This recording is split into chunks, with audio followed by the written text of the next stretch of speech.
Hop là, je désactive bien tous les micros. Eh bien, bonjour à tous. On va commencer. Merci à tous de vous être libérés pour assister à notre webinaire sur les associations à la recherche de compétences, de la qualification des besoins à la mobilisation des volontaires. Donc, je suis Manon de Pro Bono Lab et c'est moi qui vais animer aujourd'hui cet événement. Je vais me permettre dans un premier temps de bien vous rappeler à tous, je l'ai déjà fait, mais il y a de nouveaux arrivants, de fermer vos micros et vos caméras pour qu'on puisse bien voir les intervenants et les entendre. Avant de commencer, je me propose de vous rappeler très brièvement ce qu'on fait, ce qu'est Pro Bono Lab. Alors, notre conviction et notre vision, vous le savez sûrement, c'est de démocratiser l'engagement et le partage des compétences. Parce qu'on a la conviction qu'on a tous des compétences, qu'on sait tous faire quelque chose et qu'en face de nous, il y aura toujours des associations qui seront qui auront des besoins et qui seront à la recherche de ces compétences. Et donc, notre travail, c'est vraiment de mettre en lien ces personnes, de faire la passerelle. Et cela, on va le faire à travers trois grosses actions, trois grands axes. Le premier, c'est notre pôle programme où on va engager nos différents publics. Ça peut être jeunes, moins jeunes, salariés d'entreprise, auprès d'associations. On a également un pôle plutôt observatoire à travers lequel on va étudier l'impact de nos programmes d'engagement. On va aussi participer et suivre en flux des études qui vont toucher à nos thématiques sur le bénévolat et le mécénat de compétences. On organise aussi d'ailleurs dans ce cadre le club du pro bono auquel vous assistez aujourd'hui environ une fois tous les 2 mois. Et enfin, on a un troisième pôle qui est le pôle de conseil plutôt aux entreprises où on va les aider à engager leurs collaborateurs auprès d'associations. Alors, revenons-en à notre sujet. Comment accompagner les associations dans leur recherche en compétences? Peut-être qu'on peut vous rappeler pourquoi on a souhaité engager cette réflexion. On pense qu'on est dans un contexte où les associations font face à des défis majeurs et ont des besoins croissants. En tout cas, c'est ce qu'on observe depuis plusieurs années. Et pour vous donner un chiffre qui est sorti d'ailleurs en décembre dernier au niveau du collectif des acteurs de l'engagement, 87% des associations qui étaient interrogées indiquaient que les missions d'engagement menées par les volontaires étaient vraiment essentielles pour pérenniser leur activité. Donc, on se rend bien compte que c'est un gros sujet. Mais en parallèle à cela, nous, on se rend bien compte que les associations vont peiner à qualifier leurs besoins et surtout à mobiliser et à fidéliser des volontaires qui cherchent de plus en plus des modalités d'engagement qui sont flexibles et plus ponctuelles. Et d'ailleurs, toujours cette même étude que je vous ai citée précédemment, il y a 41% des associations qui citent le fait de trouver des compétences et des expertises dont elles ont besoin comme principale difficulté dans la réalisation des missions d'engagement. Donc voilà, vous connaissez notre intention sur cet événement. Donc l'idée, c'est vraiment de revenir sur les principaux besoins que vous rencontrez les associations actuellement et comment on peut combler au moins partiellement une partie de ces besoins. Avec nous pour en parler aujourd'hui, on a donc Juliette Rolling, qui est responsable du programme Fonds de compétences chez Pro Bono Lab, Laurence Armand, présidente de Passerelle et compétences, et Christine Patou-Gavaudan, chargée de mission CARE 13. Avant de commencer directement dans le cœur de notre sujet, je vous propose de répondre à un petit sondage qu'on va vous envoyer. Vous allez voir sur l'écran s'apparaître une question et c'est un questionnaire à choix multiple. Vous avez droit à une seule réponse. Ça concerne les besoins des associations et c'est important pour nous d'avoir votre retour avant d'entrer directement dans le sujet avec nos intervenants. Hop. Alors, est-ce que vous recevez bien tous le sondage? Ah oui, je le vois là.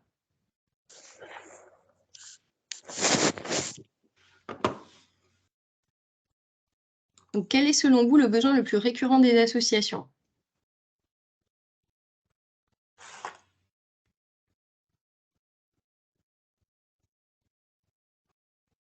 Je laisse quelques secondes pour répondre et ensuite on va poser la question à nos intervenants.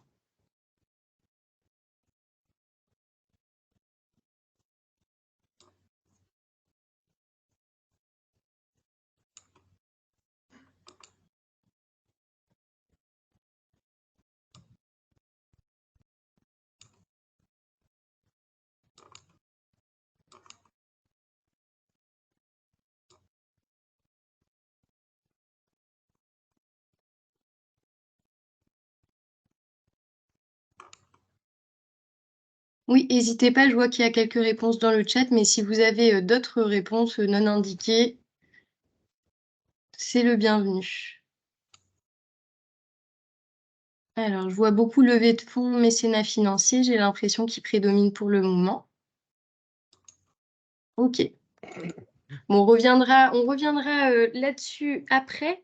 Je vous propose, Laurence, peut-être de commencer par nous représenter déjà Passerelle et compétences, votre action, et d'enchaîner, de réagir à cette question et de peut-être nous donner vos observations. Qu'est-ce que vous observez chez Passerelle et compétences? Quels sont, selon vous, les besoins qui sont récurrents chez les associations? Oui, merci beaucoup Manon. Bonjour à toutes et tous. Ravie d'être avec vous ce matin pour cette table ronde et dans le cadre de ce club pro bono Lab. Donc, je suis Laurence Armand, donc présidente de Passerelle et Compétences. En quelques mots, Passerelle et Compétences, une association nationale qui a 21 ans d'âge. Qui est né du constat que beaucoup de personnes, de citoyens, bonjour, souhaitaient mettre à disposition leurs compétences auprès d'associations pour pouvoir les aider, les accompagner, mais parfois étaient un peu désorientés pour savoir comment s'adresser. Et bien voilà, Passerelle et Compétences a apporté la réponse en faisant de la mise en relation entre des associations en recherche de compétences sur des sujets divers et variés pour pouvoir mieux se développer, mieux se structurer et donc de trouver parce que les compétences montrent des missions pour trouver des bénévoles qui ont l'expertise requise pour accompagner le temps d'une mission, parlons bien de mission et non pas de pérennité au sein de l'association, mais au temps d'une mission, d'aider l'association à résoudre la problématique à laquelle elle est confrontée et de pouvoir l'aider à développer un projet, à se structurer, à se déployer. Donc, nous faisons surtout du transfert de compétences, nous aidons à faire. Voilà, c'est vraiment essayer d'apporter cette compétence au sein de l'association. Nous avons un vivier d'environ 5000 bénévoles qualifiés selon leur type de compétences qui sont donc dans tous les champs divers des fonctions support, que ce soit ressources humaines, informatique, finance, communication, marketing, que sais-je, gouvernance. Enfin, la notion de gouvernance est forte, bien sûr. Nous sommes une association de bénévoles, puisque nous sommes de 350 bénévoles au sein de Passerelle et Compétences répartis autour de 22 antennes sur le territoire qui accompagnons localement les associations dans leur aide à se développer, au développement et à la structuration. Et nous avons également une antenne à distance qui permet de répondre aux besoins d'associations qui n'ont pas d'antenne physiquement près de leur lieu d'activité. Petite équipe salariée également au sein de Passerelle et Compétences qui se compose de 4 personnes qui viennent en appui à nos 350 bénévoles qui agissent donc au quotidien. Nous avons fait à peu près de 7000 missions depuis que nous existons et nous avons accompagné environ 5000 associations.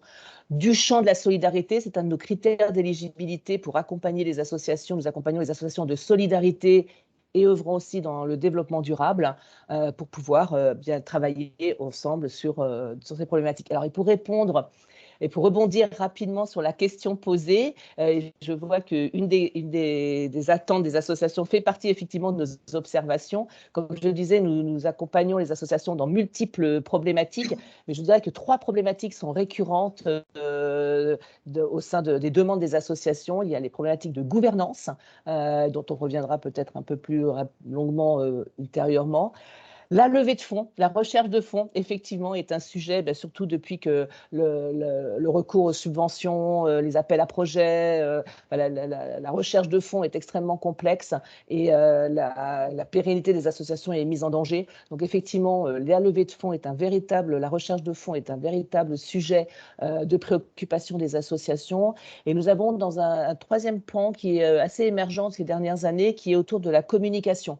Se faire connaître, communiquer, le fait que la digitalisation, les réseaux sociaux ont apporté de nouveaux modes de communication et à ce titre, nous sommes souvent sollicités, c'est une préoccupation des associations pour voir comment communiquer, comment mieux cibler leurs bénévoles, comment recruter, fidéliser, mais à travers les réseaux sociaux, à travers les axes de communication, comment mieux se faire connaître. Voilà. C'est un sujet qui est assez préempté qui revient assez régulièrement au sein des préoccupations des associations.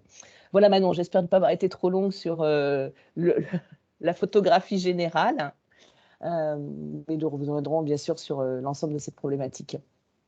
Laurence, il y a une petite question pour vous sur comment sont recrutés les volontaires. Alors, chez nous, les volontaires, les bénévoles, donc nos bénévoles passerelles, je ne sais pas si on parle, parce que nous avons deux typologies de bénévoles, nos bénévoles internes et nos bénévoles externes, si je puis dire, mais nous les recrutons à peu près de la même manière. Nous essayons d'être présents sur les réseaux sociaux, nous aussi, nous essayons de progresser sur les réseaux sociaux pour nous faire connaître et recruter. Nous sommes présents sur les forums de rentrée d'associations, forums divers et variés. Là, il y a le forum des seniors il n'y a pas très longtemps. On a réussi à capter plus d'une trentaine de bénévoles a priori intéressés et avec qui on devra travailler un peu plus en amont sur leur projet d'engagement bénévole. Le bouche à oreille fonctionne parce que chaque bénévole a son réseau et peut aussi nous apporter de nouveaux bénévoles. Nous faisons aussi de la recherche, selon aussi dans nos types de missions, pour pouvoir mieux recruter des bénévoles adaptés aux besoins auxquels nous devons répondre. Nous essayons aussi de passer des partenariats avec les réseaux grandes écoles d'alumni. Et Dieu sait qu'ils sont très nombreux, à la fois en Île-de-France et aussi dans les territoires, parce qu'on a aussi le fait de rechercher des bénévoles au plus près, dans les territoires, au plus près de nos associations. Donc, nous avons aussi la dimension sourcing, excusez-moi cette expression, auprès de nous faire connaître dans les réseaux d'alumni. Voilà à peu près... peut-être oublier un autre canal, mais c'est les principaux canaux, c'est vraiment bouche à oreille, présent sur les forums, communication par les réseaux sociaux, webinaires pour pouvoir nous faire connaître. Voilà, c'est nos principaux, parce que nous sommes nous aussi confrontés à la problématique de rechercher de nouveaux bénévoles. Nous avons un modèle qui est construit sur le bénévolat, 350 bénévoles, et donc c'est un souci constant de pouvoir trouver de nouvelles personnes qui s'engagent à nos côtés et qui nous permettent de faire vivre notre association et répondre évidemment aux besoins des associations. Merci Laurence pour cette synthèse et ce tableau. Juliette, je me tourne vers toi. Est-ce que tu veux peut-être rebondir et partager aussi les besoins qui ressortent de ton observation du terrain sur le programme Fonds de compétences de Pro Bono Lab? Tout à fait, je rebondis. Bonjour à toutes et à tous, ravie d'être là aussi. Donc moi, rapidement, je suis Juliette Rolling, en charge d'un dispositif qui s'appelle le Fonds de compétences au sein de Pro Bono Lab. On aura l'occasion d'y revenir plus en détail ultérieurement. Je suis arrivée l'année dernière et juste pour la petite histoire, je viens d'une reconversion professionnelle où j'ai quand même passé 20 ans dans le monde de l'entreprise. Et pour cette reconversion, je suis passée moi-même par du bénévolat de compétences, justement pour essayer de me rapprocher du secteur associatif.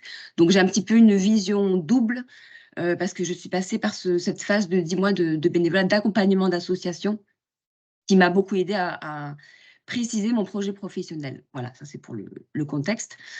Donc, ce qu'on peut constater déjà peut-être une précision avant de rentrer dans le vif du sujet, c'est qu'il me semble qu'il existe différentes domaines de métiers qui existent pour accompagner les associations. Donc, juste pour préciser, nous, on n'est pas dans de l'animation, de l'information. On n'est pas non plus dans du développement de compétences au travers des sessions de formation. On est vraiment sur de l'accompagnement sous forme de conseils.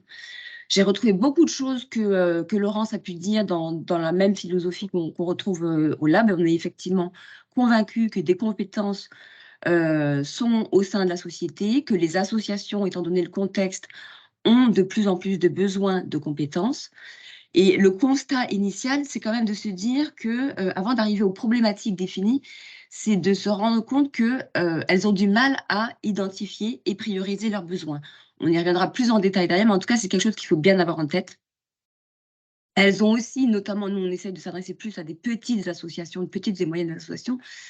Elles ont aussi des difficultés à savoir où chercher des compétences et comment chercher les compétences. Donc ça, c'est aussi quelque chose qu'il faut prendre en mesure pour savoir comment bien les aider. Et par ailleurs, une autre problématique qu'on peut identifier aussi, c'est qu'elles ont du mal à accepter de prendre le temps de passer par cette phase de recul que nécessite justement la réflexion de se dire, bon, quels sont mes problèmes ?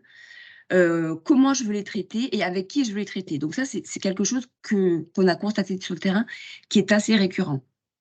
Après, Pro Bono Lab, historiquement parlant, propose toutes sortes de modalités d'accompagnement. Je crois qu'ils ont essayé à peu près tous les dispositifs qui existaient, que ce soit sous forme d'intelligence collective, que ce soit sous forme de rendez-vous ponctuels entre une personne et l'association, sous forme de binôme.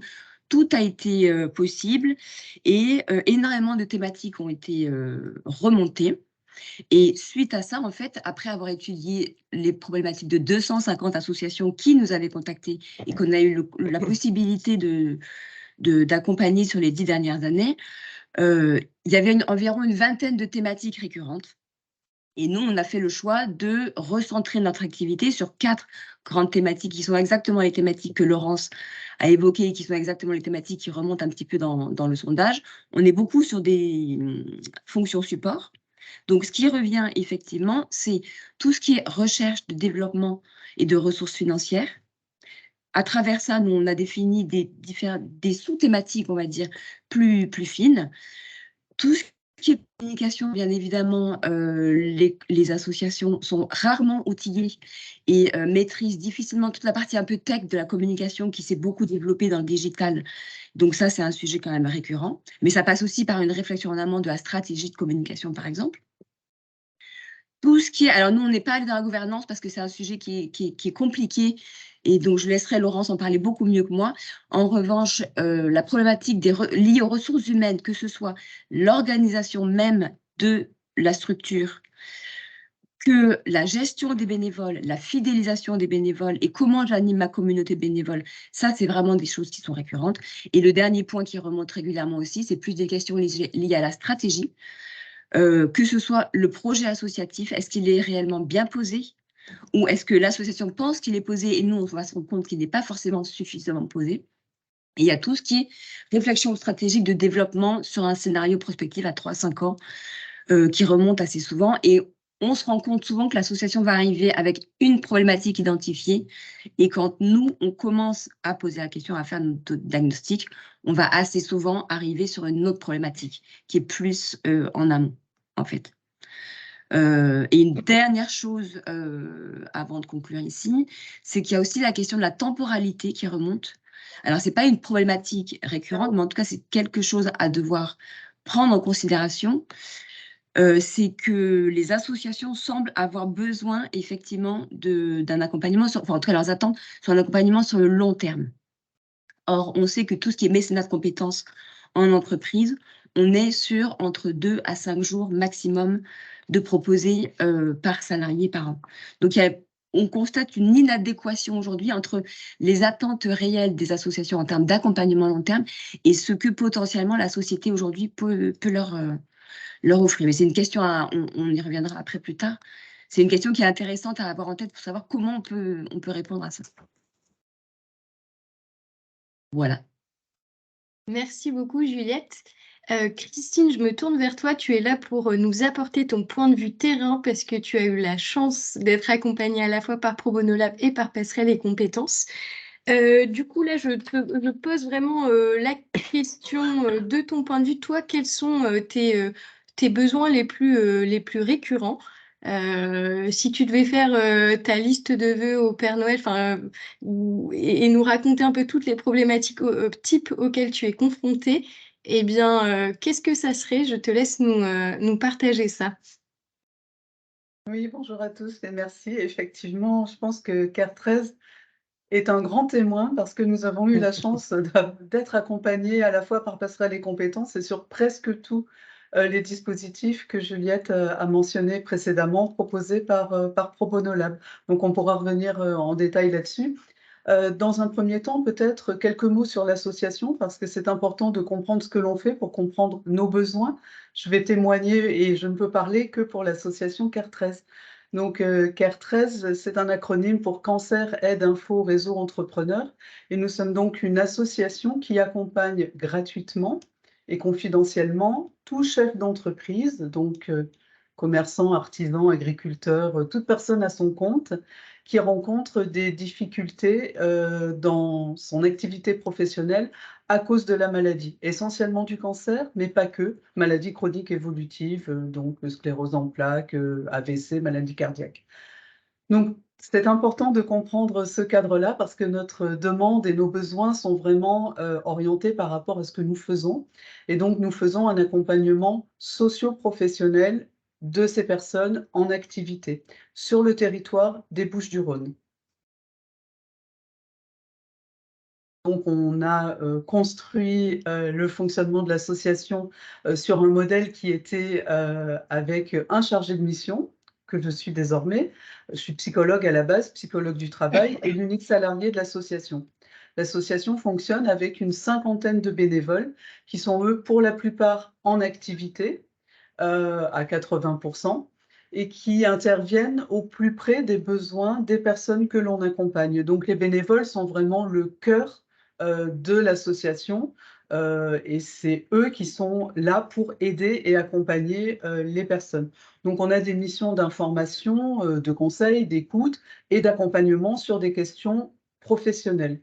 Donc, nos bénévoles, ils sont banquiers, notaires, avocats, experts comptables, médecins, juristes, anciens chefs d'entreprise ou chefs d'entreprise, DRH.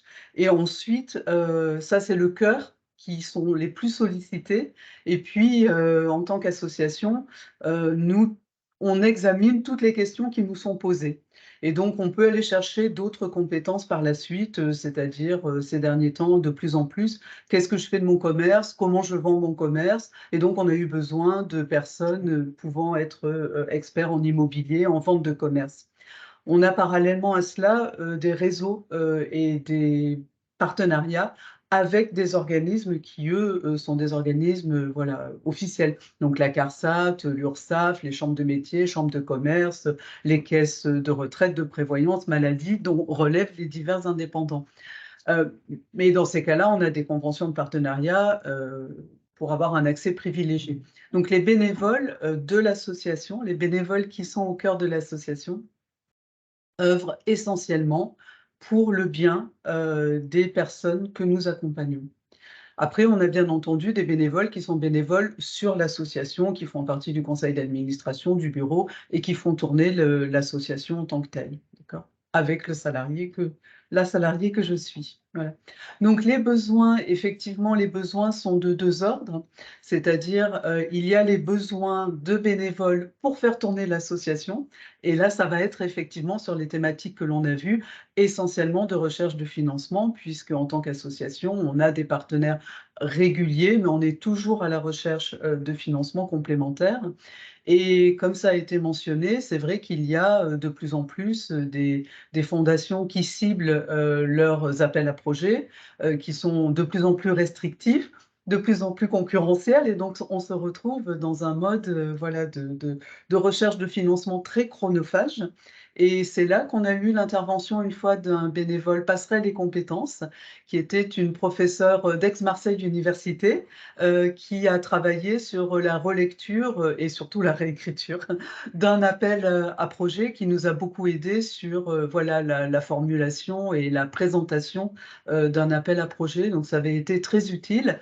Et la bénévole avait été très disponible pour venir travailler avec moi, en l'occurrence, plusieurs fois sur place, nous rencontrer et a vraiment relu un peu notre copie en bonne professeure qu'elle était. Mais ça avait été très utile parce que voilà, il y a eu le travail sur la copie, puis des échanges de fonds sur la manière de répondre en général. Après, nous avons des besoins effectivement sur l'accompagnement proposé par CARE 13 et là, des besoins de bénévoles très experts, comme je vous l'ai cité, tous ces métiers, banquiers, notaires, avocats, experts comptables, voilà, chefs d'entreprise. Et là, les critères sont effectivement une très grande disponibilité, puisqu'il faut répondre très rapidement à des questions que les personnes perçoivent comme urgentes. Et donc, la disponibilité est un facteur crucial pour pouvoir répondre sous 24 heures ou 48 heures à des personnes malades qui ont quelquefois voilà, aussi une approche différente, puisqu'il y a de la pathologie, il y a des soins qui impactent quelquefois les capacités de compréhension, les émotions. Donc là aussi, il faut quand même des bénévoles qui puissent voilà, accompagner des personnes en grande difficulté, même si ça n'est que temporaire, le besoin exprimé est particulier. Donc, nous avons à ce jour, je pense que je l'ai dit, une cinquantaine de bénévoles qui sont actifs au sein de l'association. On a quelquefois plusieurs experts comptables ou plusieurs avocats que l'on peut solliciter justement en fonction de leur disponibilité, la réaction, la rapidité étant très importante. Et ça nous permet d'avoir un vivier comme ça de bénévoles. Mais on est toujours à la recherche de bénévoles experts pour ces accompagnements parce que l'idée, c'est d'en avoir beaucoup pour qu'ils puissent être sollicités de manière à ne pas avoir une charge de travail trop importante.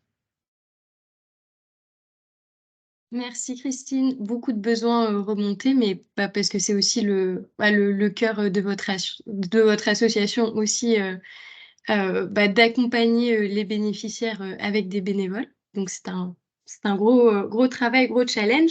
On a parlé besoins en compétences. Je vous propose qu'on s'oriente déjà vers les solutions et vers les formats d'engagement et différentes modalités d'engagement vers lesquelles peuvent se tourner les associations.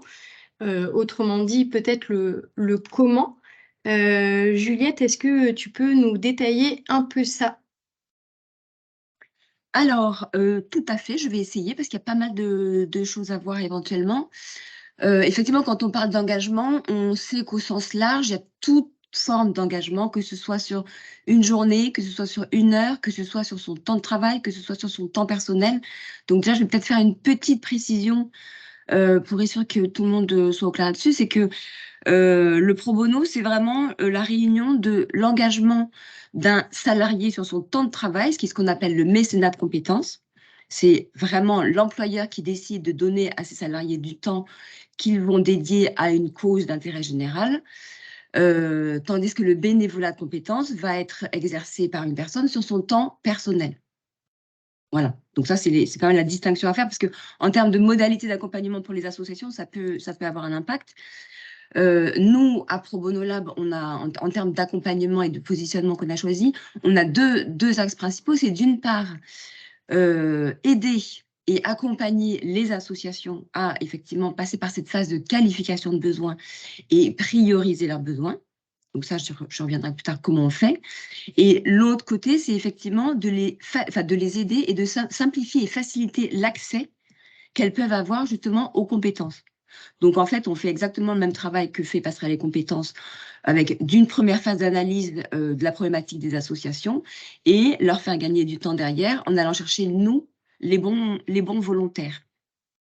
Comment on propose ensuite l'accompagnement une fois que ça a été mis en place? On va avoir, alors dans le cadre du dispositif du fonds de compétences, qui est donc un dispositif assez récent, qui a été expérimenté en Méditerranée depuis 2021 et qu'on est en train de déployer un petit peu sur toutes nos antennes en France. L'enjeu de ce dispositif, c'est de pouvoir permettre un accompagnement en flux aux associations, quel que soit leur territoire, parce que c'est un type d'accompagnement qui va se faire à distance. C'est-à-dire qu'on va définir une mission d'accompagnement type sur une problématique qui correspond aux besoins de l'association. Nous allons aller chercher entre 2 et 4 volontaires en général qui vont avoir les compétences requises pour cet accompagnement. Et c'est un accompagnement qui va se faire sous forme de rencontre entre les volontaires et l'association en distanciel. Là, j'avoue que là-dessus, le Covid de 2019 nous a quand même aussi appris et permis de développer des nouvelles typologies d'accompagnement qu'on n'aurait pas imaginées avant et qui fonctionnent. Donc, ce dispositif-là propose un accompagnement qui est un mix d'entretien avec l'association et les volontaires et du travail que les volontaires vont faire entre eux, en collectif, donc en petits groupes, pour arriver au bout d'une session de 2 à 3 mois maximum à des livrables et une feuille de route et des préconisations que l'association pourra mettre en place. On propose également des journées ponctuelles, enfin un accompagnement sur une journée où là, on va être plus sur des formats d'intelligence collective, où notre rôle va être plus d'animer les volontaires pour faire en sorte que leurs compétences soient mises à disposition de la problématique de l'association. Et là, on a un rôle d'intervention assez fort. On organise aussi, par exemple, des rencontres entre associations sur une problématique identifiée, où on considère que l'échange entre pairs peut aussi les aider à résoudre des problématiques, ou au moins réfléchir et partager des expériences sur une problématique. Donc, tous ces formats-là sont effectivement des formats qui sont repris dans le fonds de compétences. Et pour conclure encore une fois, c'est que une fois que le besoin est bien identifié et une fois que les bons volontaires seront trouvés, l'accompagnement sera utile. Le format en lui-même n'est pas si fondamental. La question, c'est d'avoir identifié le besoin, d'avoir formalisé la mission qu'on attend, d'avoir trouvé les bons volontaires, et après, le format s'adapte finalement à ce besoin-là. Merci Juliette. Laurence, peut-être tu veux peut-être rebondir là-dessus et même nous expliciter un petit peu comment vous fonctionnez chez Passerelle et Compétences. Tout à fait, merci. Alors, nous, effectivement, par rapport à ce qu'évoquait Juliette sur le pro bono, nous sommes principalement et presque exclusivement, je dirais, orientés sur le bénévolat de compétences. Donc, ce sont bien des bénévoles qui, je rappelle, le bénévolat, comme le disait Juliette, c'est sur son temps personnel, c'est un engagement que l'on donne, du don que l'on fait sur son temps personnel, et donc c'est libre et gratuit, et ça ne se fait pas dans un cadre de travail. Eh bien, nous, nos missions sont très variables. Elles sont, je dirais qu'elles sont fonction de la problématique que l'association sur laquelle l'association va nous solliciter. Notre objectif est donc de faire cette mise en relation sur des problématiques diverses. Il est clair pour nous que toute mission quelle que soit sa durée, encore une fois, il n'y a pas de durée type. Nous faisons des missions qui peuvent prendre quelques jours, quelques semaines, voire quelques mois, voire un an. On a eu des missions qui ont duré un an, parce qu'elles sont fonction, bien sûr, de la problématique et de la complexité de la problématique qui est portée par l'association. Cette durée s'explique aussi selon la disponibilité du bénévole, puisque, comme je le disais, il donne du temps personnel, et nous avons des bénévoles qui sont en activité professionnelle, et nous avons toujours dit que nous affirmons que nos missions sont compatibles avec une activité professionnelle. Donc, charge au bénévole de pouvoir glisser dans son agenda et dans son emploi du temps le temps qu'il accorde à la mission et à la résolution de la mission. Et puis, c'est aussi fonction, je le dis, de la disponibilité de l'association elle-même, qui souvent a le nez dans le guidon, est portée par ces problématiques opérationnelles et doit se dégager du temps pour pouvoir y avec le bénévole, pour pouvoir matcher les disponibilités. Enfin, jusqu'avant le Covid, nous étions pratiquement exclusivement sur du présentiel, parce que pour nous, ce qui est important, vous l'avez compris, nous sommes bénévoles qui mettons en relation des bénévoles, et donc nous sommes toujours en lien, en dialogue, en contact. Et c'est vraiment le travail de la passerelle bénévole, donc nous appelons passerelle lorsque nous sommes au sein de l'association, la passerelle qui fait ce travail d'intermédiation entre le bénévole et l'association. Nous étions principalement passé par là et a dû nous faire repenser nos modes d'intervention et d'organisation. Et nous avons découvert le distanciel, le à distance, un très joli mot. Et donc aujourd'hui, et ce qui nous a aussi permis d'ouvrir nos champs de rencontres, parce que jusqu'avant Covid, eh bien, une association de tel territoire, l'antenne cherchait un bénévole compétent dans son périmètre local et parfois avait du mal à trouver la compétence. Le fait de passer à distance, eh bien, un bénévole peut se baser à Lille et aider une association de Marseille et autres. Donc, ça a démultiplié le champ d'accès aux compétences et aux résolutions de problèmes. Et donc, pour cibler, en lien, en contact, de durée très variable et donc fonction à la fois de la problématique et de la disponibilité des uns et des autres. Et puis, il y a des champs de missions qui sont évidemment très complexes. J'ai évoqué tout à l'heure la problématique de la gouvernance sur laquelle nous avons déployé déployé un gros programme d'aide au développement et à la structuration des administrations auprès des associations. Et cette démarche, bien évidemment, est un temps long, à la fois dans le dialogue avec le conseil d'administration, l'identification administrateurs, la recherche des administrateurs. Donc là, nous sommes sur quelque chose qui est bien sûr une mission de longue durée et un engagement pour le bénévole qui souhaite rejoindre le conseil d'administration, un engagement également de longue durée puisqu'il va devoir se greffer sur le mandat, la durée du mandat de l'administrateur selon les statuts de l'association. Nous proposons malgré tout des sessions, des missions très courtes, très ponctuelles, pour pouvoir répondre à des problématiques très ponctuelles d'associations. Nous avons mis sur pied un petit catalogue de missions types. Ça peut être par exemple l'aide à la relecture d'un contrat, mais pas d'un dossier d'appel d'offres qui est beaucoup plus complexe, mais un contrat, ça peut être un contrat de travail, un contrat juridique, voilà, une aide à la relecture, la mise en place d'un tableau Excel un peu complexe, une traduction de texte, voilà, des petites choses qui peuvent être parfois, qui ne sont pas de grosses missions en tant que telles, mais qui vont quand même engager un bénévole à pouvoir donner 3 heures de son temps, parce que ce sont des missions que l'on cadre à peu près à 3 heures de son temps pour aider ponctuellement une association, mais qui va quand même permettre d'avoir un effet levier pour l'association dans l'avancée de ses travaux. Donc, nous avons ce type de mission. Nous faisons aussi des missions, alors après, je dirais autour de l'intelligence collective, mais qui est de réunir, de faire ce que nous appelons une bourse aux experts, par exemple, où nous réunissons autour d'une problématique bien ciblée, plusieurs bénévoles qui vont travailler avec l'association sur cette problématique et essayer d'apporter, par leurs différentes expériences, plusieurs angles de vue, plusieurs propositions de résolution de problèmes pour la dynamique de l'association. Et puis, voilà à peu près les missions, la typologie des missions que nous faisons de manière à pouvoir aider les associations. Le principe d'une mission part toujours de la qualification du besoin. Peut-être nous y reviendrons un peu plus tard, Manon, mais dans les grandes lignes, qualification du besoin, identification de la mission, recherche du bénévole, rencontre avec le bénévole, mise en relation avec l'association, contact entre donc, le bénévole et l'association, définition d'une feuille de route qui est extrêmement importante pour nous pour cadrer la mission, parce que justement, nous parlons de mission. Une mission, ça, excusez-moi d'enfoncer une porte ouverte, mais ça a un début et ça a une fin.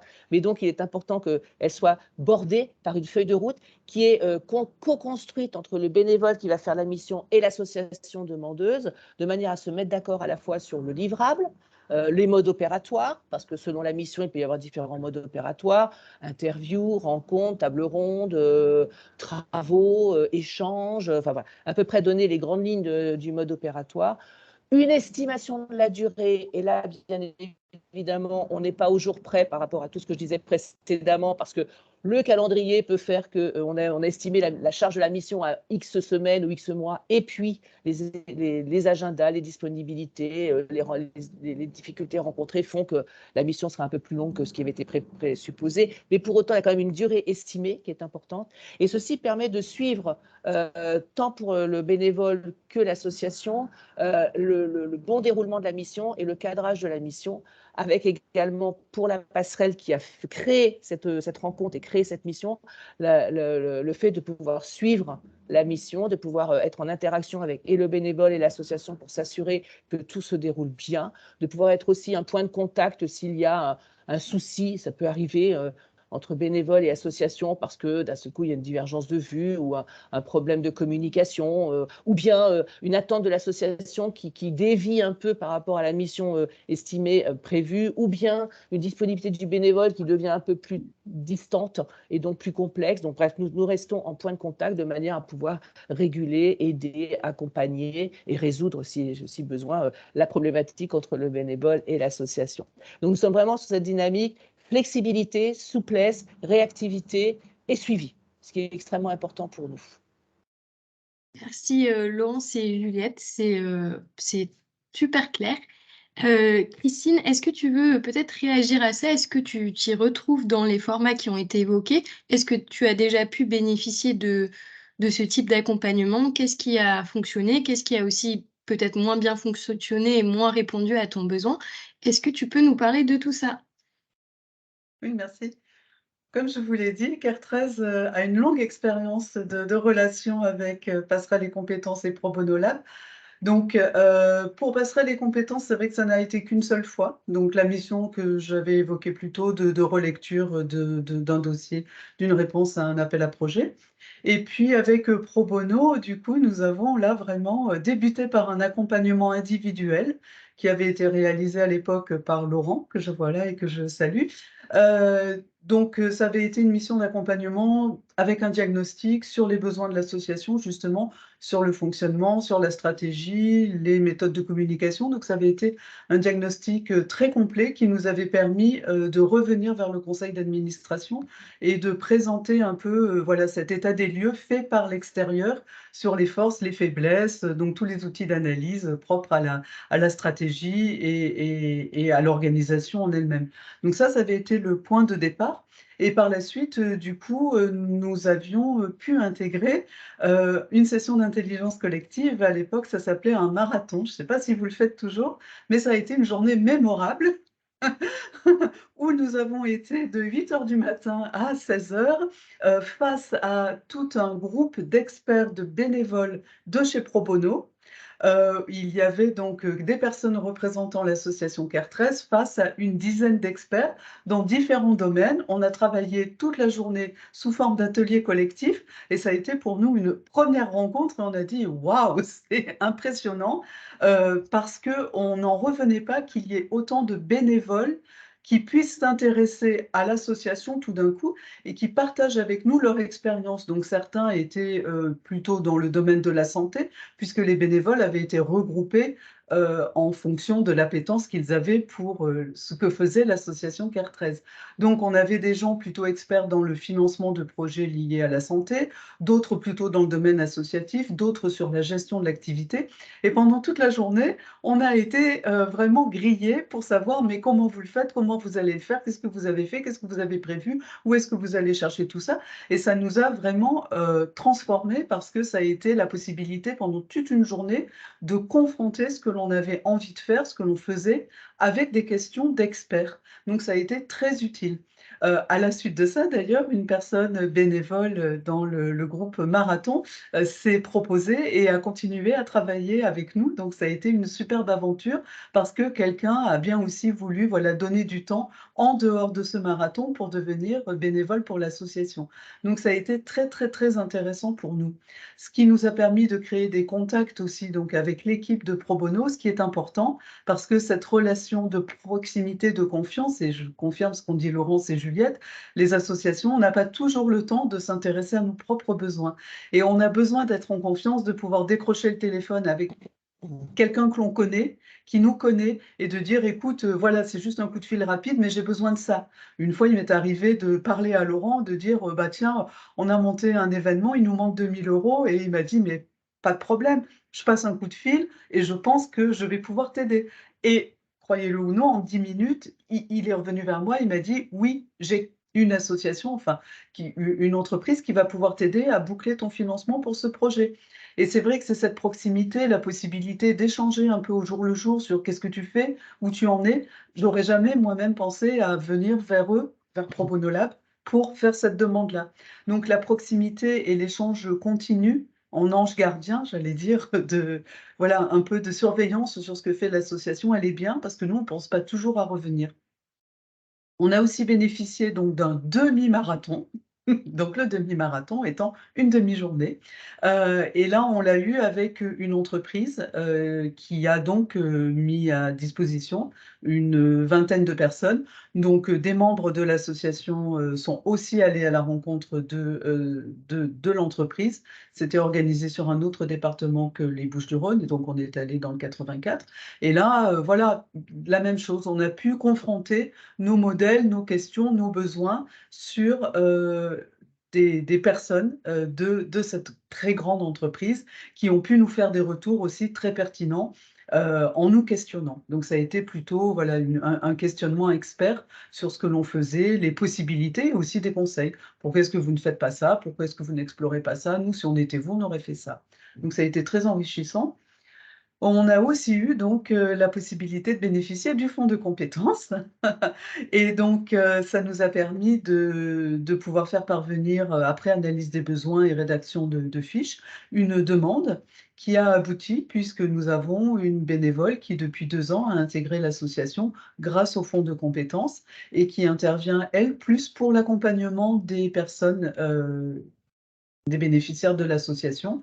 Donc, sa casquette étant plutôt chef entreprise et RH, elle intervient sur des problématiques complexes. Donc, on a convenu d'une demi-journée sur laquelle je peux, de manière générale, la solliciter une fois toutes les 2 semaines. Et donc, je peux prendre des rendez-vous pour elle en disant, voilà, telle personne vous accompagnera sur ce laps de temps. Et après, la relation se fait en direct avec les personnes accompagnées par l'association. Donc, je pense qu'on a vraiment bénéficié de tout un panel de soutien, de support, et on en est vraiment, vraiment ravis. Donc, pour répondre, ça, c'était tous les points positifs. Et effectivement, le point crucial, c'est peut-être la durée de l'accompagnement de la part de Pro Bono Lab, par exemple. C'est-à-dire le fait d'être disponible sur le long terme, de revenir vers nous aussi, juste pour prendre un peu des nouvelles, qui permet de mettre à jour certains points sur lesquels on n'a pas forcément le temps de faire des demandes formalisées de notre côté. Merci Christine pour ces retours. C'est toujours très précieux pour nous d'avoir ces retours-là. On en a beaucoup parlé, mais au fil de l'événement, donc c'est la qualification, l'importance de la qualification des besoins et de la hiérarchisation des besoins des associations.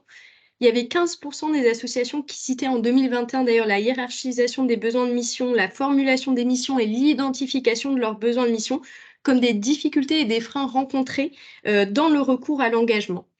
Donc on voit que c'est un sujet, et en tout cas que c'est un sujet important et à ne pas négliger.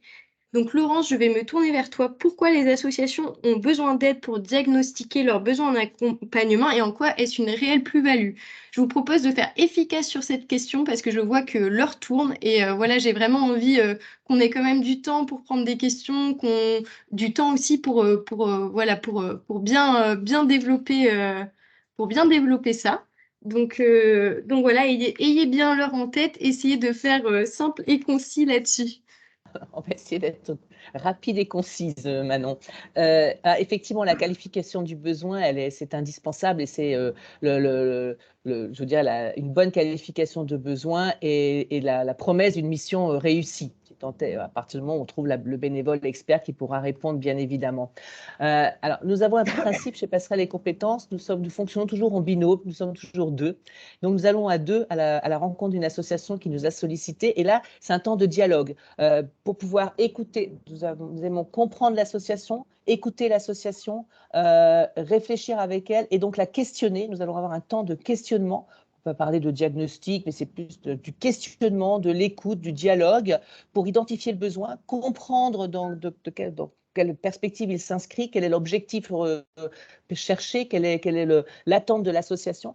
Et cette qualification de besoin, elle est indispensable parce que parfois on s'aperçoit, comme ça a été évoqué précédemment par Juliette, effectivement, que sur un besoin brut exprimé, en fait, se cache derrière une autre problématique sur laquelle il faut pouvoir réfléchir. Par exemple, une association va nous dire, ben voilà, j'ai besoin de recruter des bénévoles, point.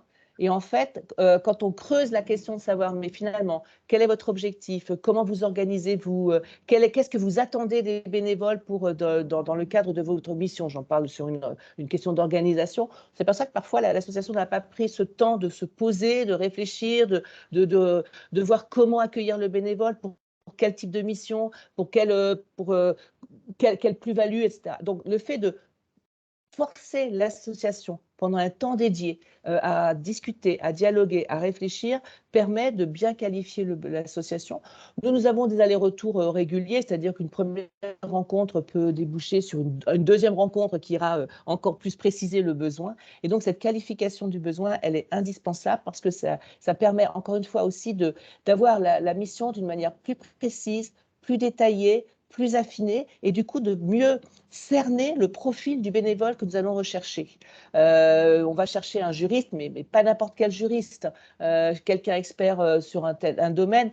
Plus précisément, quel type de domaine, de manière, encore une fois, à ce que l'apport de compétences qui sera fait par le bénévole soit au plus juste du problème posé par l'association. Donc la vraie valeur ajoutée, c'est donc dans cette qualification de pouvoir vraiment faire du sur-mesure, c'est vraiment à nos axes de faire du sur-mesure, une personnalisation de la réponse que nous allons apporter à l'association qui est en demande.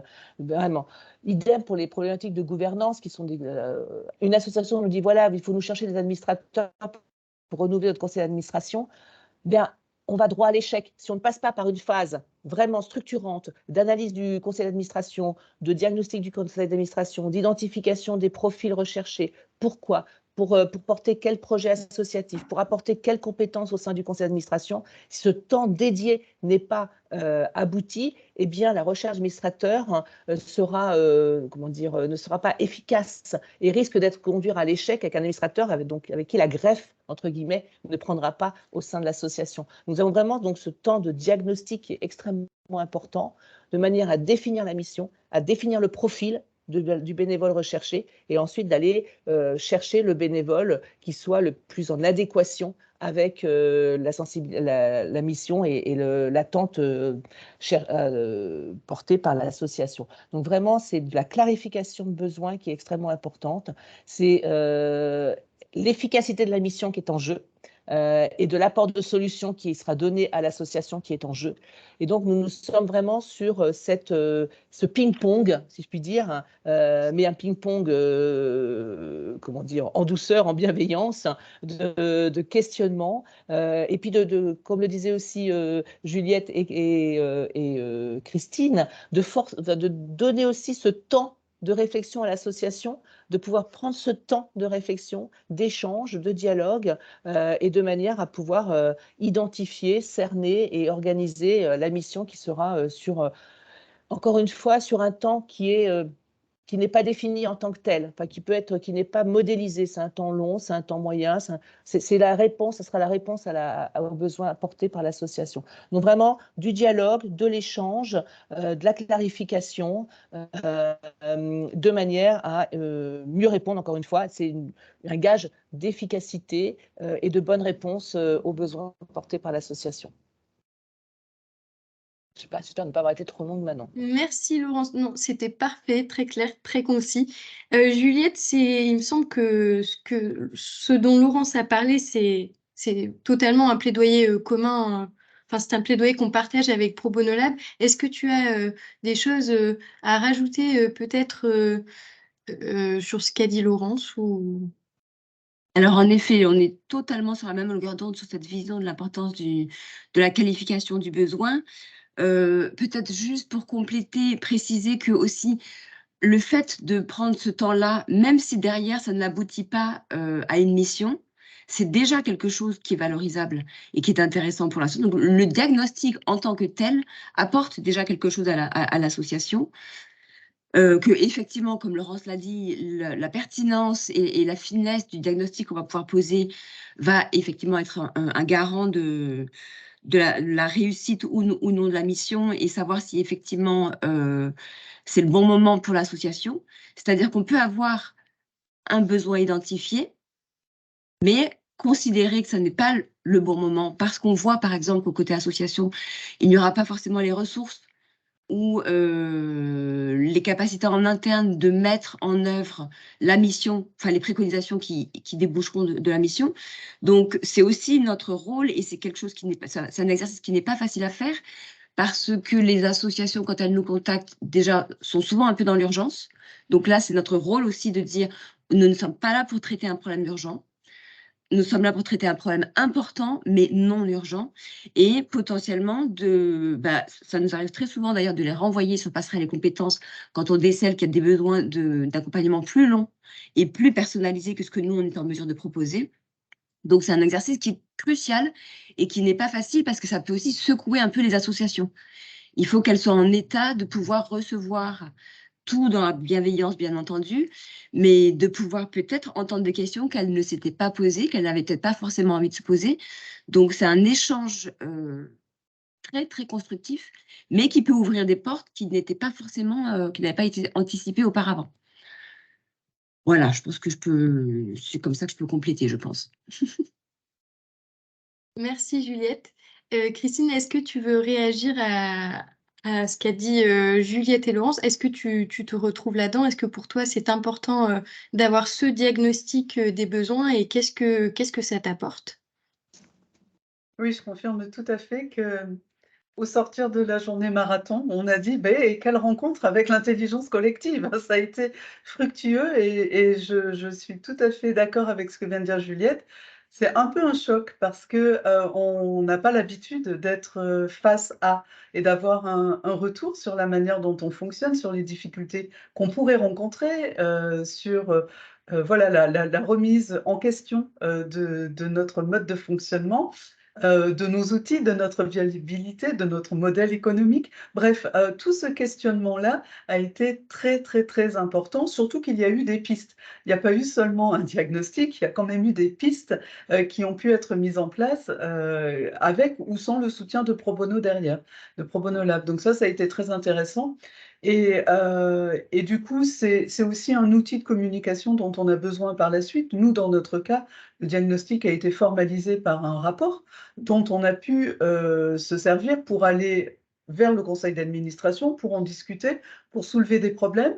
Et puis, ça nous a vraiment fait mûrir, réfléchir, et ça nous a fait aussi prendre confiance, c'est-à-dire, bon, bah, il va falloir, on s'est dit, là, on va vraiment devoir passer à la vitesse supérieure, devenir un peu plus professionnel aussi, dans notre manière de fonctionner et gérer les problèmes comme si on était une entreprise. On aura les mêmes problèmes. Donc c'est vrai que ça a été un point très, très intéressant pour nous de pouvoir vraiment avoir accès comme ça à des ressources et à des gens qui, on est bien d'accord, nous ont quelquefois posé des questions un peu dérangeantes, mais on a compris l'utilité et je pense qu'on a été réactifs dans ce sens-là, où finalement on est toujours là, on a toujours des défis à relever, mais on a pris conscience de la nécessité de le faire et puis du fait qu'on pouvait aussi solliciter des associations, qu'on n'était pas seul. Donc il nous est arrivé la même chose que les gens qui viennent nous voir. On a un problème, mais on n'est pas seul et avec d'autres, on peut le résoudre. Donc je confirme tout à fait. Merci Christine. Avant d'enchaîner sur la dernière question, je vais demander une dernière fois pour aujourd'hui la participation du public. On a une deuxième et dernière question à vous poser et qui porte sur l'accompagnement. Donc c'est surtout à destination des associations. Vous pouvez répondre que vous n'êtes pas concerné si ça n'est pas le cas. C'est pour savoir si vous avez déjà bénéficié d'un accompagnement ou du recours à un intermédiaire pour trouver des volontaires et pour mener des missions d'engagement. Donc normalement, comme tout à l'heure, la question devrait s'afficher sur votre écran d'ici quelques secondes.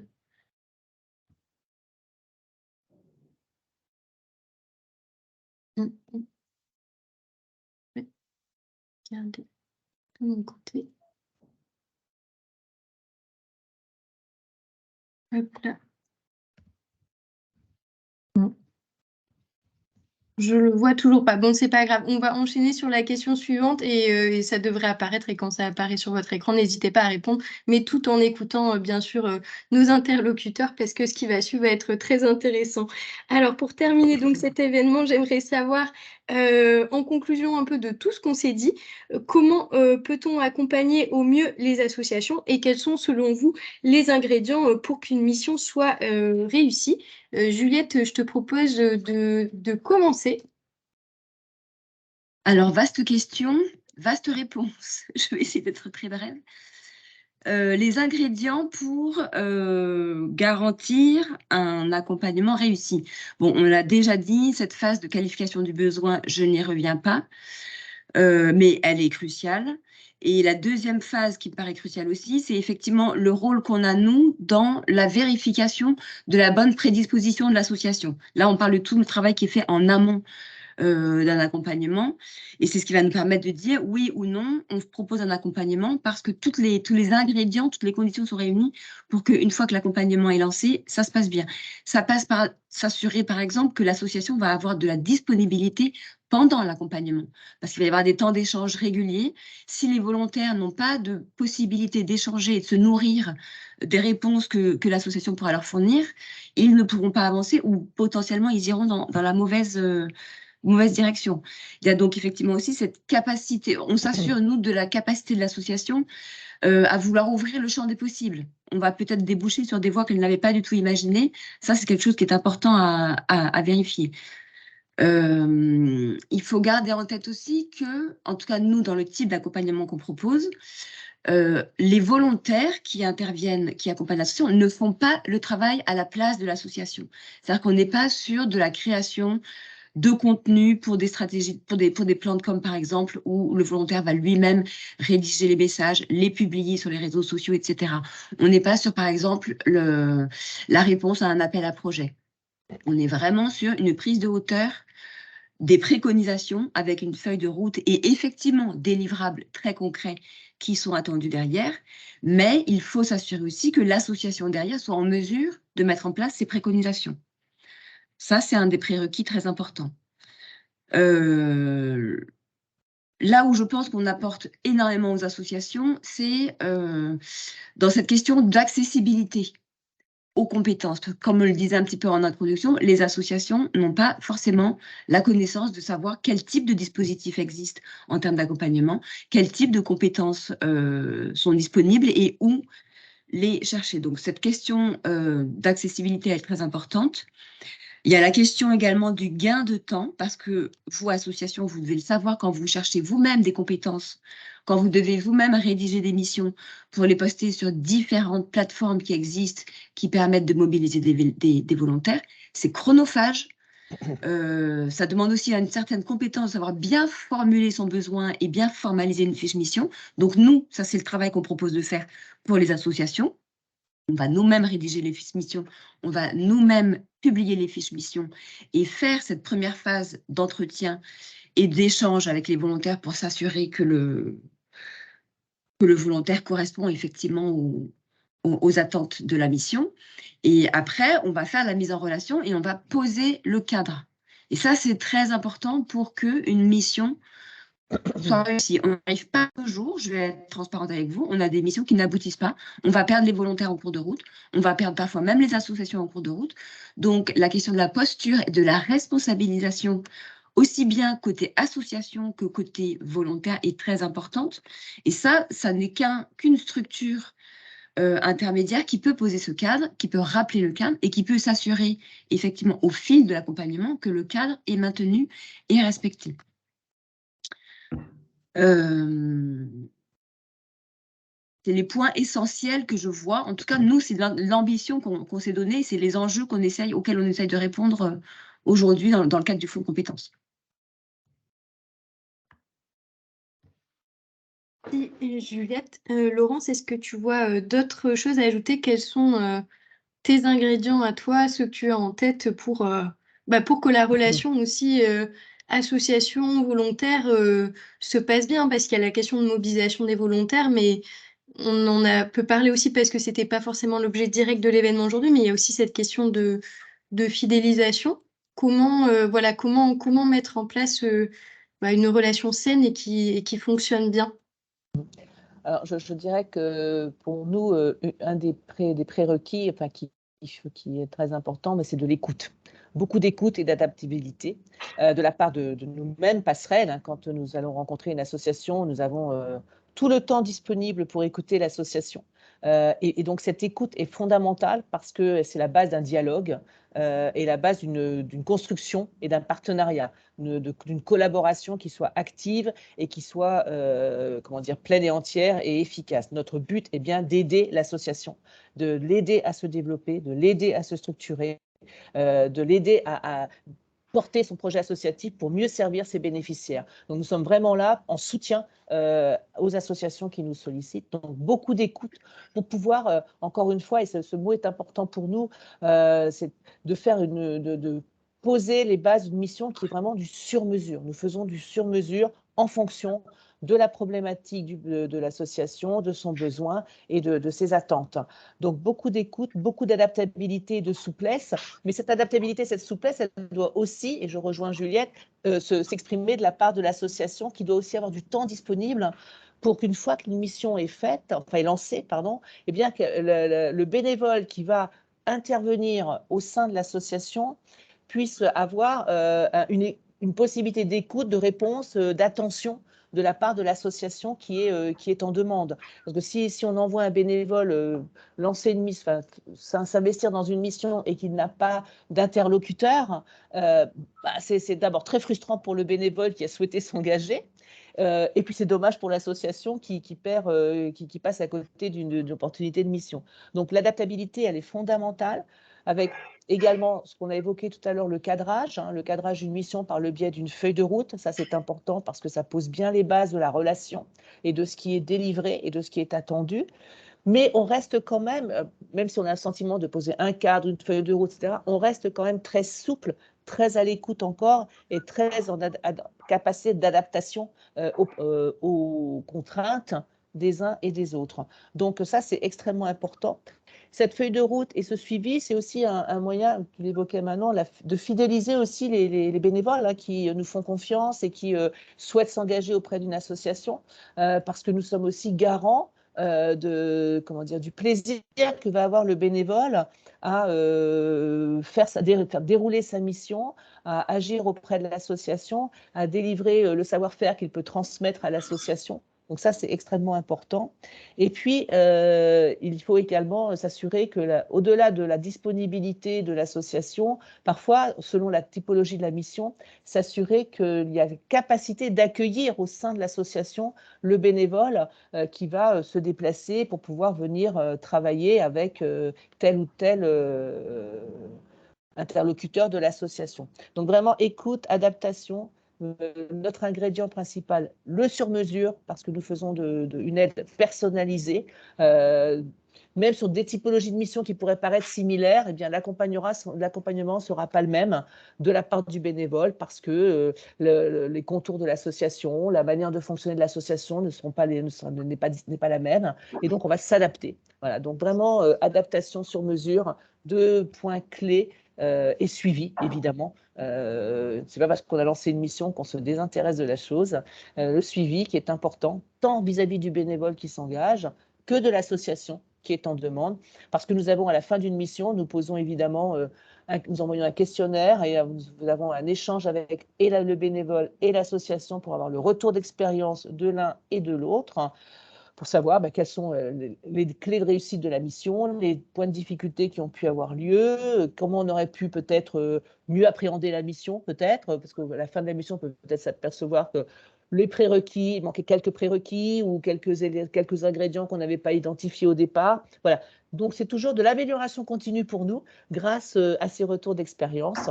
Donc, voilà le cadre des ingrédients fondamentaux pour nous. Il y a une question, donc, je pense, pour Laurence et Juliette sur les conditions incontournables pour pouvoir accueillir un bénévole involontaire. Est-ce que ça va être lié aux locaux, par exemple, à la taille, entre guillemets, de l'association? Alors, pour nous, la taille, nous accompagnons des associations, ce qu'on appelle des petites associations, comme des grandes associations, des associations locales, comme des associations nationales. Il n'y a pas de taille d'association qui soit requis en tant que telle. Selon la typologie de la mission, bien sûr, parfois, il faut si la nécessité, si le bénévole a besoin de se déplacer, il faut qu'il y ait un minima un local qui permet d'accueillir le bénévole. Si dans la typologie de la mission l'exige, mais en tout cas, la taille de l'association pour nous n'est pas un critère. Notre critère pour accueillir et accompagner une association, c'est le champ de la solidarité et du développement durable. C'est le critère exigé pour nous.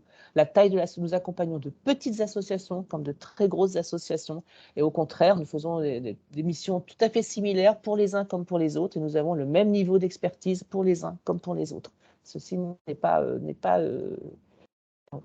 ce critère n'existe pas, ce n'est pas un critère pour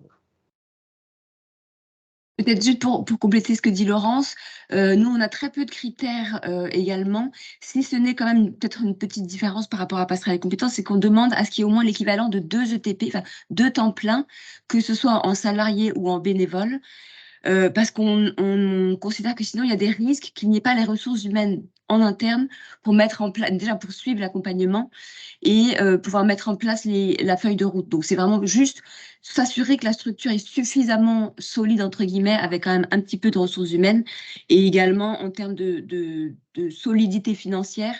Nous, on ne va pas accompagner une association qui est en phase de lancement, par exemple. On demande qu'il y ait au moins 1 an ou 2 d'existence pour qu'il y ait une certaine maturité dans le projet. Mais sinon, on se propose d'accompagner toutes les associations qui œuvrent effectivement pour l'environnement ou l'insertion sociale.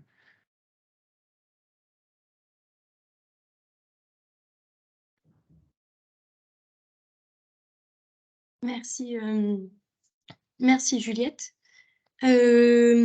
Christine, oui, moi j'aurais aimé aussi avoir ton avis, peut-être pour quand même rebondir sur ce que Juliette et Laurence ont dit. Je pense que c'est important d'avoir la vision de l'association, mais aussi sur qu'est-ce qui fait qu'une mission d'accompagnement fonctionne bien ou moins bien. Et tout à l'heure, tu nous as dit que tu avais même réussi d'ailleurs à fidéliser un bénévole suite à une mission.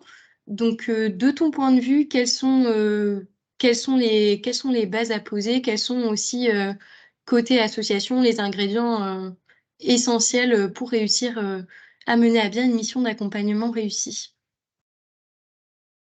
Eh bien, de notre côté, on est conscient qu'effectivement, sur une mission d'accompagnement, l'association doit avoir du temps. Et donc ça, c'est un engagement, quand on fait une demande, on sait que ça va avoir pour nous cette conséquence-là derrière, donc de devoir libérer du temps et d'engager une ou plusieurs personnes du conseil d'administration, par exemple, en général.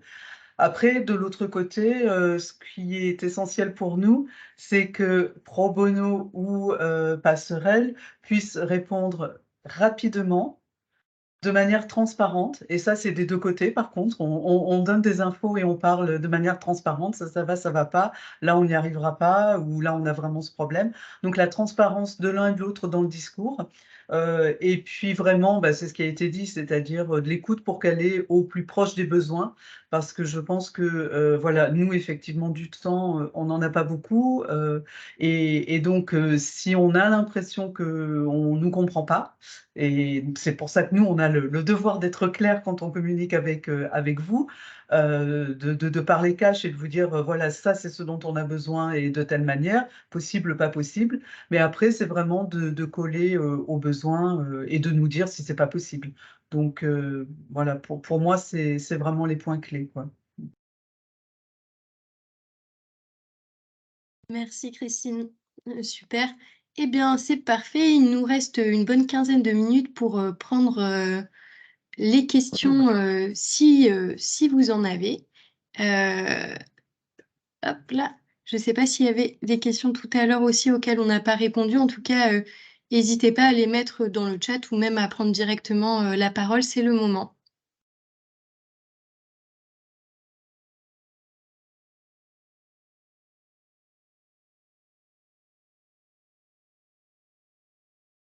Alors, il y a Célia qui nous dit: bonjour, j'ai une question pour Juliette, plutôt du côté des entreprises.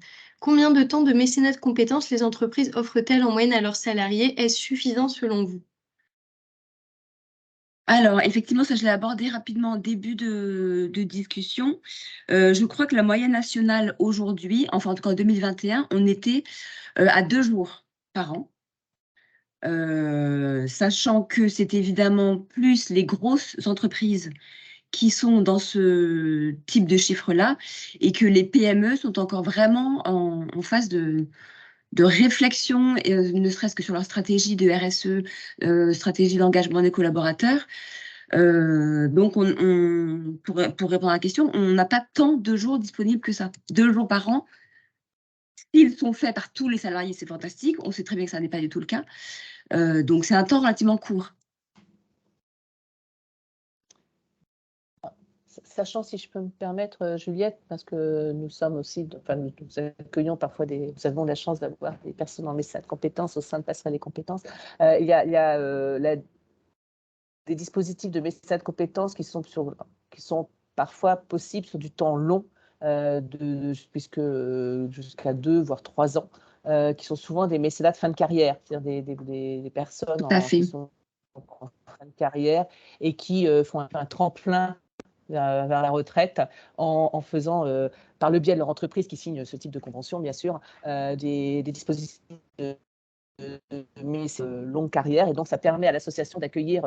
Alors là, c'est vrai que là, les critères sont plus complexes parce qu'il faut être en capacité d'accueillir une personne sur un temps long en mécénat de compétences, de lui donner une vraie mission. Enfin, c'est un salarié qui vient donner du temps sur parfois du plein temps, voire un temps partiel assez conséquent. Donc, il faut pouvoir nourrir la personne par une véritable fonction au sein de l'association. Mais ça peut être une ressource assez formidable pour une association d'avoir en son sein une personne en mécénat de compétences sur un temps long qui va accomplir, ça peut être sur un mode projet, sur une mission particulière, mais en tout cas, ça a une forte valeur ajoutée pour l'association. Donc, il y a quand même ces dispositifs ou des personnes en reconversion ou en réflexion milieu de carrière et qui vont prendre un temps en lien avec leur entreprise, 6 mois, 8 mois, 1 an, pour faire un mécénat de compétences qui nous est également déjà arrivé. Donc ça, ce sont des vraies opportunités d'apport de compétences, de soutien et de valeur ajoutée pour l'association. Mais là où il faut avoir conscience qu'accueillir ce type de personnes en interne a quand même ses contraintes. Et peut-être juste pour compléter aussi, moi j'ai la sensation que c'est effectivement le type de mécénat de compétences que les associations ont beaucoup plus en tête. Nous, quand elles nous contactent, elles sont souvent en demande. Or, on sait que c'est quelque chose qui est de plus en plus difficile à obtenir. Il faut passer par des fondations. Il y a de moins en moins de personnes qui rentrent dans ce type de dispositif-là.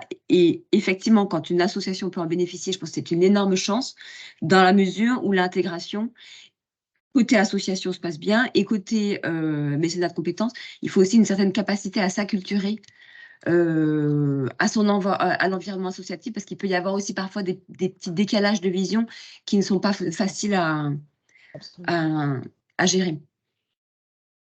Je crois qu'il y avait également ma collègue Charlotte qui souhaitait réagir à la question côté Pro Bono Lab et qui est en relation avec beaucoup d'entreprises. Donc, Charlotte, n'hésite pas si tu veux aussi nous apporter un éclairage sur la question. Avec plaisir, Manon. En effet, je suis responsable développement et partenariat chez Pro Bono Lab. Donc, mon quotidien, c'est d'échanger avec des entreprises et des fondations d'entreprises. Donc, très difficile pour moi de ne pas saisir l'opportunité de répondre à cette question. Donc, juste pour compléter les propos de Juliette et Laurence, ça peut être très variable, effectivement, d'une entreprise à une autre. Et comme vous disiez, Laurence, il y a effectivement des dispositifs pour des engagements seniors. Mais il y a aussi d'autres... En fait, je peux vous donner l'exemple d'un de nos partenaires qui est la Fondation Bouygues Télécom.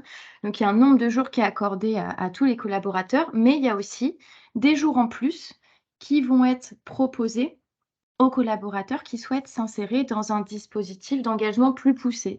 Typiquement, la Fondation Bouygues Télécom, ils ont leur incubateur de projets associatifs qui s'appelle Incubasso, dans le cadre duquel les collaborateurs peuvent être mentors de projets associatifs. Et donc, dans ce cadre-là, ils ont une dizaine de jours en plus.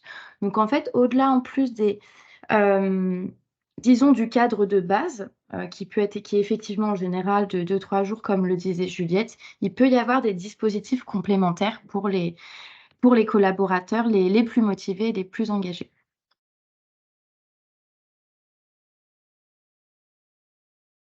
Et juste pour aussi compléter, il est intéressant de savoir que cet engagement, mais vous l'avez dit, doit s'accompagner, s'animer dans le sens où vous allez aussi avoir des entreprises où il y a beaucoup de jours de disponibles, mais où une bonne partie des collaborateurs s'en saisissent pas forcément.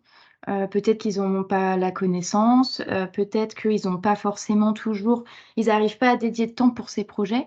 Donc, en fait, une fois que l'entreprise elle a posé un cadre et qu'elle propose des jours à ses salariés, l'enjeu ensuite, c'est de réussir à faire en sorte que leurs équipes s'en saisissent.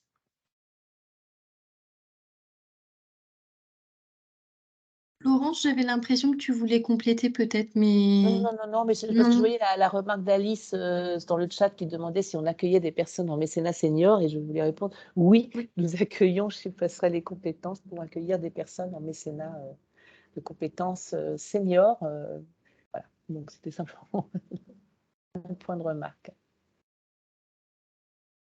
Alors, il y a Marion, je crois. Comment peut-on trouver ces sociétés qui proposent un dispositif de mécénat? Donc, dispositif de mécénat long, j'imagine?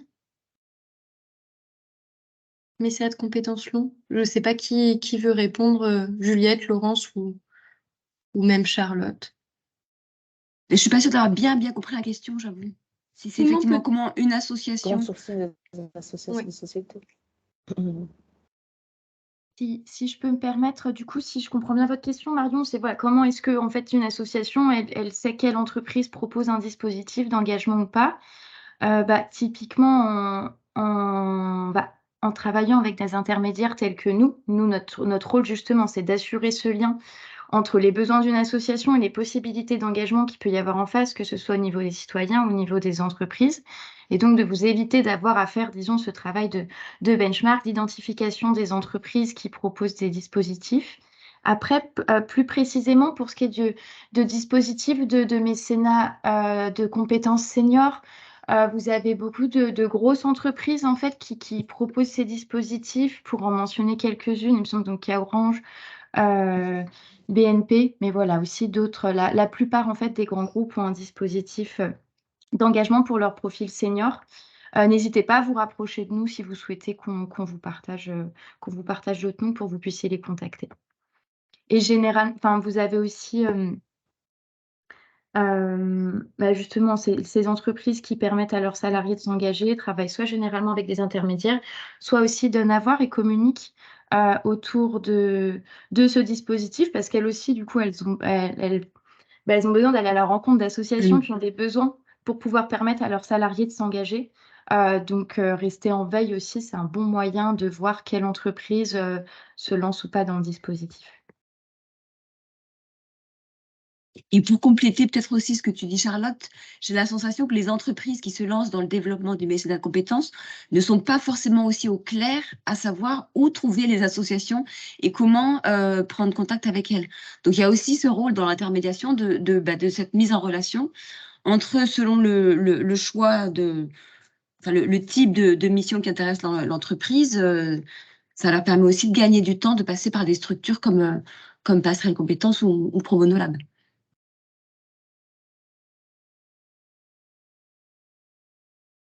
Merci. Est-ce qu'il y a d'autres questions?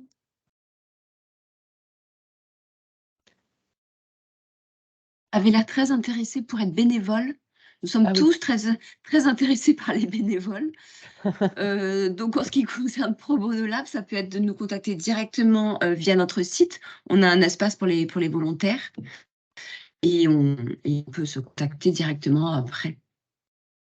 Voilà, et j'aurais la même réponse. On peut se contacter directement, bien évidemment. Et sinon, sur notre site internet, on a un espace où tout bénévole peut donc s'inscrire. Et dans ce cas, aura un entretien d'accueil avec une passerelle. Voilà, ce sera une rencontre physique pour se connaître et discuter de l'envie d'engagement et l'envie de mission que vous souhaitez avoir. Moi, si je peux me permettre, comme je vois qu'il y a un peu de temps, à moins qu'il y ait une autre question dans le chat, mais je ne crois pas. Donc, n'hésitez pas à vous manifester. Là, c'est le dernier moment. J'avais une question pour Christine. Tu gères quand même une cinquantaine de bénévoles, alors que c'est pas non plus forcément directement ton cœur de métier, comme ça peut être le cas pour Pro Bono Lab et Passerelle les compétences. Donc, moi, j'aimerais savoir comment tu fais pour animer toute cette communauté de bénévoles. Qu'est-ce qui fonctionne moins, comment tu arrives à fidéliser et à engager des bénévoles qui ont des contraintes qui sont différentes. Et toi, pareil, tu as des bénéficiaires qui ont eux-mêmes beaucoup de contraintes, donc ça demande une certaine flexibilité. Donc voilà, j'avais envie d'avoir ton retour là-dessus. Merci. Oui, effectivement, ça demande beaucoup d'organisation. Et c'est assez chronophage de gérer tout le monde puisque du coup, pour avoir une qualité de suivi, c'est vrai que c'est moi qui suis le point d'entrée et qui doit, solliciter les bénévoles en fonction des demandes des personnes accompagnées et on peut faire des réunions à plusieurs, donc dans ces cas-là, je peux être présente physiquement, mais des fois, les relations se font de bénévoles à bénéficiaires. Donc c'est effectivement tout un travail de gestion de rendez-vous, de suivi, qualitatif, très fin. Donc ça demande du temps et de l'organisation. Après, le covid est passé par là, donc malheureusement, on n'a pas eu pendant 2 ans de réunions physiques, de sorties et ça a peut-être été compliqué pour, remobiliser les bénévoles. On a fait ce qu'on a pu, on a organisé des bon, on n'est pas trop, disponible pour organiser des événements, mais au moins 1 ou 2 fois par an. Donc on fait des événements associatifs, on a fait une visio sur une balade de Marcel Pagnol, proposée par un bénévole justement qui est conteur et qui nous a fait une petite balade Marcel Pagnol. Donc on essaye, voilà, de penser à mobiliser. Après, c'est vrai que les bénévoles qui interviennent au sein de l'association sont fortement mobilisés par la thématique. Donc, soit ils sont indépendants, soit ils ont quelqu'un ou ils ont été eux-mêmes touchés par la maladie et ils savent ce que c'est que de devoir continuer à gérer une activité quand on est indépendant. Et donc, il y a vraiment une forte motivation par la thématique elle-même. Après, il y a les relations entre les personnes, bénéficiaires et bénévoles, qui se créent aussi. Donc, nous, bien sûr, on pourrait toujours faire plus et on a comme objectif de reprendre un peu l'animation du réseau de bénévoles. Ceci dit, voilà, comme on couvre toutes les Bouches-du-Rhône, on a des bénévoles sur Salon, sur Aix, sur Marseille, qui travaillent, qui sont déjà engagés, parce que si on est bénévole, c'est qu'on a un fort sens de l'engagement, donc ils ne le sont pas forcément qu'avec notre association. Et c'est vrai que voilà, l'idée, c'est quand même de proposer, de laisser un espace de liberté, et on est très ouvert. Et là, on a justement voilà, un bénévole qui vient de proposer de créer une newsletter pour faire un peu de lien entre tout le monde et qui va du coup dynamiser aussi. Donc, je pense que voilà, nous, on est à la fois un peu force de proposition, mais peut-être on pourrait faire plus. Par contre, cet espace de liberté, de rencontre entre 60 bénévoles, 50, 60 bénévoles, et puis l'année dernière, presque 200 personnes accompagnées, dont la moitié sur les Bouches-du-Rhône.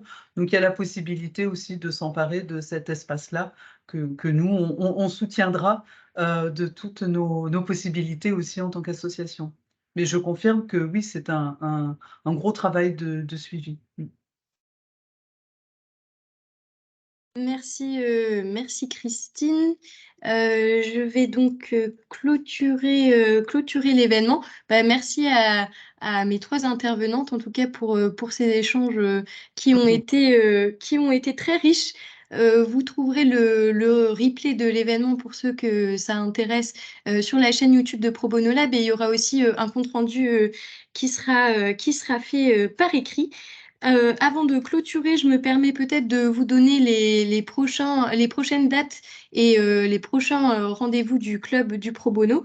On a notre prochain événement qui aura lieu le 31 mai à Paris et qui portera sur les impacts du mécénat de compétences sur les associations. Ça se fera dans le cadre de la restitution de l'étude de l'Alliance pour le mécénat de compétences sur laquelle Pro Bono Lab a collaboré. Et il y aura également l'intervention de l'INJEP qui mène actuellement aussi une recherche-action sur le sujet. Donc, ça sera un dialogue autour de ces études. Donc, le 31 mai à Paris. Et pour les associations, si cela vous intéresse également, toujours à Paris, on a un atelier interasso qui est organisé le 27 avril de 9h à 13h. Et donc, un atelier interasso, c'est l'idée d'avoir un moment en collectif avec plusieurs associations pour échanger autour de bonnes pratiques et pour répondre à une problématique qu'on choisit à chaque fois en amont de cet événement. Et donc là, le sujet, c'est justement le mécénat financier, donc qui était un des besoins qui était ressorti en plus au début de cet événement. Donc en tout cas, n'hésitez pas à vous tenir au courant. On a fait des publications récemment sur les réseaux sociaux et je pourrais également vous communiquer via Eventbrite les liens pour s'inscrire à ces événements si ça vous intéresse. Je vous remercie à tous et je vous souhaite une très bonne journée. Merci. Merci. Au revoir. Merci.